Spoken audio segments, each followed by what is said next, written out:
sou Adgildo, fisioterapeuta, com formação na área de atendimento pré-hospitalar como provedor, resgatista e instrutor de pronto atendimento no ambiente pré-hospitalar.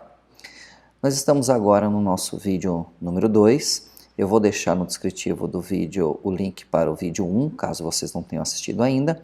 E nós estamos na série o APH, o atendimento pré-hospitalar. No primeiro vídeo nós falamos sobre os documentos norteadores e como foi organizado o ambiente pré-hospitalar em ambiente hospitalar, pré-hospitalar fixo, pré-hospitalar móvel, e dentro do pré-hospitalar móvel nós fizemos a divisão dos serviços, das instituições e explicamos algumas delas. Agora nesse bloco, no vídeo 2, eu vou falar para vocês sobre os ambientes de atuação do atendimento pré-hospitalar e as formas de como eles funcionam e os profissionais que estão envolvidos conforme a portaria 2048, como eu já citei, ela precisa de uma revisão, já está passando por consultas técnicas de vários profissionais, eu mesmo faço parte de um grupo que estamos estudando um pouco sobre quais são as melhorias que podem ser colocadas. Muito bem, vamos lá. Então, dentro da portaria 2048, vocês vão encontrar lá no capítulo 1 essa divisão, onde ele fala assim, que o atendimento à urgência e emergência é dividido nessas 3 pontas: promoção da qualidade de vida, proteção da vida e prevenção dos agravos. Quando se fala em proteção, em promoção e qualidade de vida, nós estamos falando sobre promover a qualidade de vida das pessoas que estão sendo atendidas no ambiente hospitalar. Por exemplo, com a humanização é uma forma, dar qualidade de vida também está relacionado à parte de saneamento básico, então está mais ligado a uma questão generalista no ambiente hospitalar, como no ambiente residencial, da casa, do condomínio, da comunidade dessas pessoas. Para que eu não tenha, por exemplo, infecções hospitalares, contaminações, para que eu não tenha no ambiente fora do hospital, na comunidade, contaminações, então investimento em saúde pública.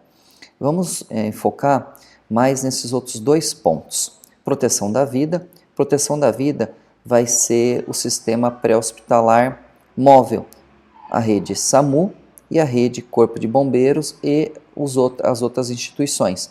Eu vou falar um pouco mais para vocês também, mais para frente.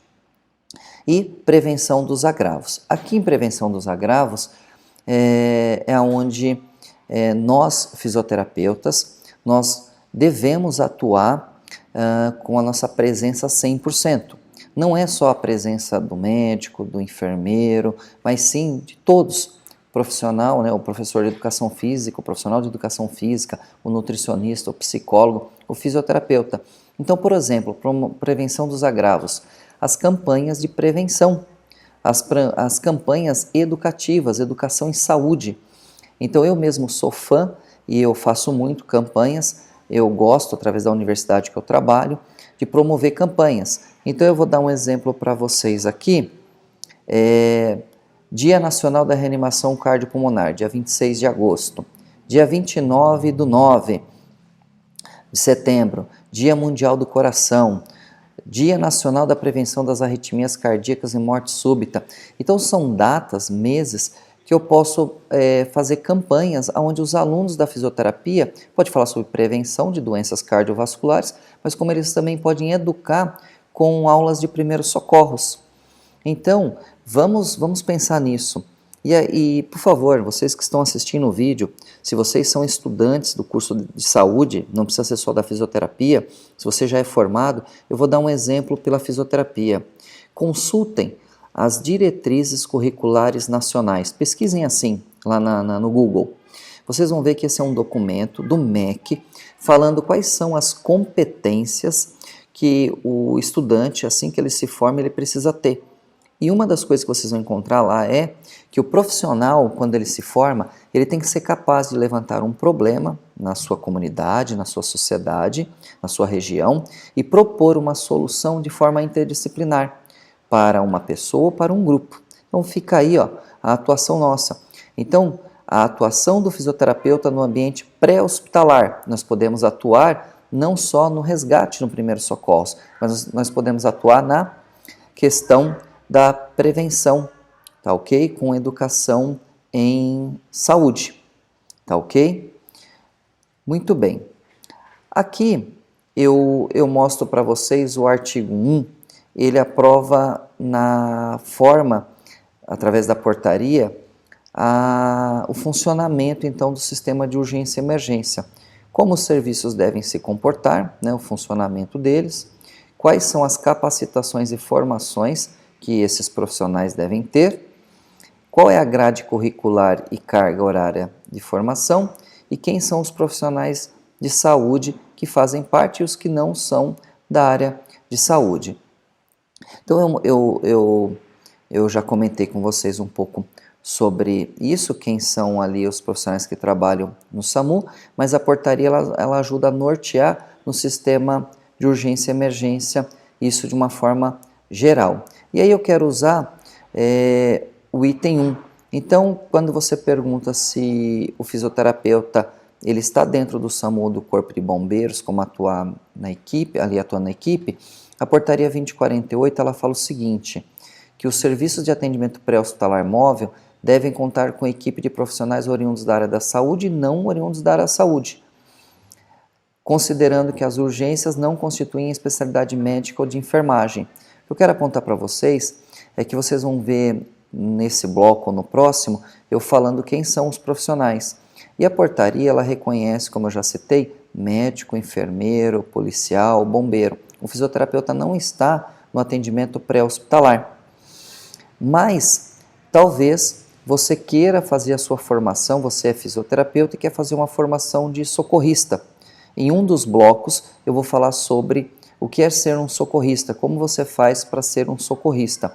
Tá? Então aqui, ó, a resolução do Conselho Federal de Medicina, a resolução 1529, ela fala o que é ser um socorrista. Então, ser socorrista, você não precisa ser da área da saúde. Se você for da área da saúde, facilita os aprendizados. Mas o socorrista, ele é um indivíduo leigo, habilitado para prestar atendimento pré-hospitalar, credenciado para integrar uma guarnição de uma viatura, de uma ambulância, tá bom? Ele faz intervenções não invasivas, isto é, ele não faz nada, manobra como aplicar uma droga, entubar, no ambiente pré-hospitalar sob a supervisão médica direta ou indireta, à distância, e sabe usar os equipamentos de resgate. E aí vem aqui os profissionais. Quem são os profissionais? Então, pessoal, no SAMU, o SAMU ele segue a portaria 2048, o Corpo de Bombeiros ele acaba seguindo a portaria. E olha o que a portaria fala, o perfil dos profissionais oriundos da área da saúde e as suas competências e atribuições. Ele coloca o médico, o enfermeiro, o técnico de enfermagem, o bombeiro. Aqui eu vou citar para vocês o médico e o enfermeiro. Olha só, o médico ele fala, é profissional de serviço de nível superior, titular diplomado de médico, devidamente registrado no conselho de classe. O enfermeiro igualzinho. Então o fisioterapeuta também pode ser assim, né? Fisioterapeuta devidamente formado e registrado no seu conselho. E aí ele coloca, olha só, que ele tem habilitação para atuar no ambiente pré-hospitalar, tem a sua formação e os requisitos gerais agora. Ele tem que ter equilíbrio emocional, autocontrole, disposição para cumprir ações orientadas, capacidade física e mental, iniciativa, facilidade de comunicação, destreza manual. Bom, pessoal, então, dentro da portaria lá, vocês vão encontrar as características de formação, graduação, especialidades e as características atitudinais dessas pessoas. Entre as atitudinais, a condição psicológica e física. Então, vocês vão ver que eu vou propor um texto. Se nós tivermos que escrever um texto para o fisioterapeuta estar presente no SAMU, Nós vamos precisar mostrar isso. Quais são as competências que o fisioterapeuta precisa ter? E aí eu deixo a pergunta para vocês. Vocês sabem trabalhar em equipe? Liderança, comunicação. Você é organizado? Sabe lidar com pressão? Você assume a sua responsabilidade sem procurar um culpado? Pensa em tudo isso sob estresse, sobre uma situação onde você está fazendo uma simulação. Eu tenho uma experiência que quando eu vou dar treinamento e tenho como aluno médicos, enfermeiros, técnicos de segurança e engenheiros, eu tenho um comportamento totalmente diferente de quando eu tenho alunos fisioterapeutas, tá? Seja eles profissionais ou estudantes. Mais para frente eu vou fazer um comentário sobre isso. Então, até agora a gente falou que os serviços, então, o serviço de urgência e emergência, ele tem 3 pontas, 2 pontas principais é a prevenção e o outro é a questão do atendimento pré-hospitalar móvel. Então eu apresento para vocês aqui uma outra definição que muita gente não conhece, o pré-hospitalar móvel primário e o pré-hospitalar secundário. O primário é o SAMU e o Corpo de Bombeiros, o secundário são os outros serviços. Então aqui eu já posso falar para vocês que o ambiente pré-hospitalar, você fisioterapeuta, você pode atuar na ambulância de remoção. Porque se você é da área de cardiopneumo, por exemplo, respiratória, neurologia, muitas vezes o paciente, o doente, precisa ser transportado de um hospital para o outro, de uma cidade para outra, da residência para o hospital, do hospital para a residência. E muitas vezes esse paciente pode estar sob ventilação mecânica, invasiva, não invasiva. E a presença do fisioterapeuta faz a diferença. Então a primeira coisa que eu já deixo para vocês como argumentação é, se o fisioterapeuta domina os conhecimentos cognitivos, psicomotores, habilidade prática e atitudinais da parte de cardio, pneumo, respiratória, pensem em doentes que precisam desses cuidados durante o translado de um hospital para o outro. Imagina um hospital que está só a 10 minutos. Esse talvez não precise. E a pessoa que está a 3, 4, 10 horas de distância? Eu conheço fisioterapeutas de um estado que trabalha com isso, tá? Fazendo a remoção de doentes e com a presença do fisioterapeuta nessa unidade. A outra presença do fisioterapeuta que nós vamos discutir é se ele faz a formação quanto socorrista e ele atuar em ambulâncias de atendimento em eventos esportivos, shows, tá? E nós vamos discutir mais para frente. Mas agora o que eu posso deixar para vocês é essa questão aqui, que é o fisioterapeuta presente, pelo menos nas ambulâncias de remoção, que é o serviço de atendimento móvel dentro aí do sistema de urgência e emergência. Porém, essas empresas elas tentam consultar alguns documentos, mas a portaria 2048 seria o documento que elas consultam. E lá não tem escrito, por exemplo, o fisioterapeuta dentro dessa viatura. Aqui eu mostro para vocês, isso vem da portaria 2048, tá bom? Os tipos de ambulância, tipo A, tipo B, C, D, E, tá bom? A tipo B é a viatura de suporte básico, que tem um condutor, um enfermeiro, não tem medicamento, equipamentos para intubação, é de suporte básico de vida, estabilização, ressuscitação e transporte. A tipo D é a viatura que conta com médico a bordo, além do enfermeiro e do condutor, porque tem medicamentos. E a tipo C é a do Corpo de Bombeiros, que conta também com equipamentos para poder extrair a vítima de um carro, ela pode estar presa nas ferragens, equipamento para salvamento em altura, e a tipo A é só para remover uma vítima que não tem risco nenhum aí, de morte, tá bom? Então depois vale a pena conhecer, eu mesmo nos meus cursos, eu gosto de treinar dentro de ambulância. Quando eu posso, eu procuro alugar, conseguir uma ambulância para fazer treinamento com os fisioterapeutas. Dentro da portaria 2048 também tem quais são os equipamentos que tem dentro da ambulância.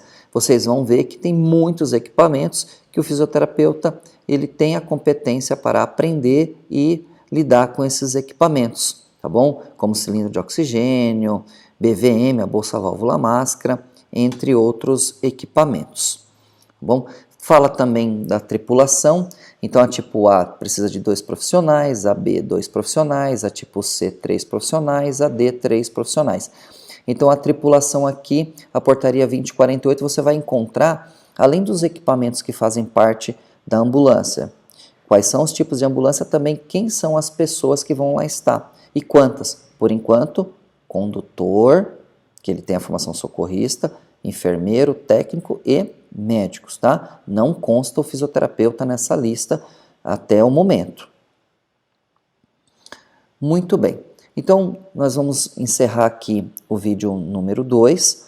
No vídeo número 2, nós falamos, então, dos ambientes de atuação do APH aqui, tá bom?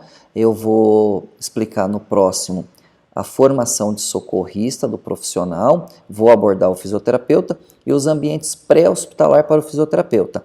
Mas aqui, até o momento, nós falamos também das ambulâncias, tipos de ambulância, a tripulação e quem são os profissionais que a portaria reconhece. Agradeço, façam os comentários, curtam o vídeo, indiquem nosso canal para estudantes, profissionais formados e outros profissionais. Até o próximo vídeo.